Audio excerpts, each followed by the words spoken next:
अगर आप सिविल जज बनने का सपना देख रहे हो तो ये वीडियो स्किप मत करना। सुप्रीम कोर्ट ऑफ इंडिया का एक डिसीजन ने हजारों फ्रेश लॉ ग्रेजुएट्स के प्लान्स को ओवरनाइट बदल दिया है। अगला 1 मिनट आपको बता देगा आगे क्या पॉसिबल है और क्या नहीं।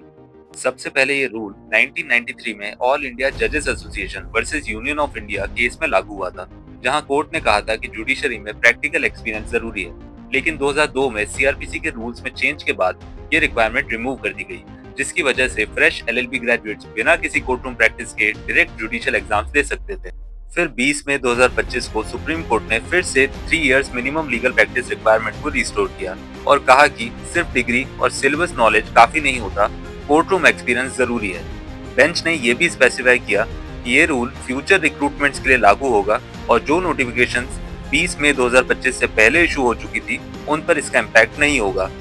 सुप्रीम कोर्ट ने क्लैरिफाई किया कि 3 साल का पीरियड प्रोविजनल एनरोलमेंट की डेट से काउंट होगा, ना कि सिर्फ एआईबी पास होने की डेट से। और प्रैक्टिस को वैलिडेट करने के लिए एक्सपीरियंस सर्टिफिकेट की रिक्वायरमेंट भी रखी गई। ट्रायल कोर्ट प्रैक्टिस के लिए सर्टिफिकेट प्रिंसिपल डिस्ट्रिक्ट जज से और हाई कोर्ट प्रैक्टिस के लिए एटलीस्ट 10 ईयर स्टैंडिंग एडवोकेट से एंडोर्स्ड सर्टिफिकेट होना चाहिए। ये सर्टिफिकेट ऑफिशियली प्रूफ के रूप में यूज होगा। सुप्रीम कोर्ट ने यह भी बताया कि लॉ क्लर्क के एक्सपीरियंस को भी 3 ईयर पीरियड में शामिल किया जा सकता है। जो एस्पिरेंट्स ने जज के साथ प्रैक्टिकल एक्सपोजर लिया हो उनका टाइम इस रूल में काउंट होता है।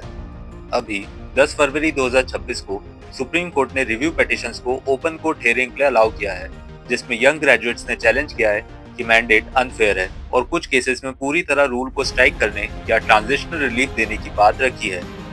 कोर्ट ने सीजेआई सूर्यकांत, जस्टिस ऑगस्टाइन जॉर्ज मसीह और जस्टिस के विनोद चंद्रन की बेंच में इस रिव्यू को सुनने का ऑर्डर दिया है। सुप्रीम कोर्ट के जस्टिस उज्जवल भुयान ने भी रिसेंटली कहा है कि जुडिशियल वर्क मैच्योर और प्रैक्टिकल एक्सपोजर डिमांड करता है, क्योंकि कोर्टरूम की रियल अंडरस्टैंडिंग टेक्स्ट बुक से नहीं मिलती। लेकिन उन्होंने ये भी हाईलाइट किया है कि इस मैंडेटरी एक्सपीरियंस रूल का इम्पैक्ट वुमेन जुडिशियल एस्पिरेंट्स पर अलग हो सकता है, स्पेशली उन पर जिनके करियर में इंटरप्शंस या सोसाइटल कंस्ट्रेंट्स होते हैं।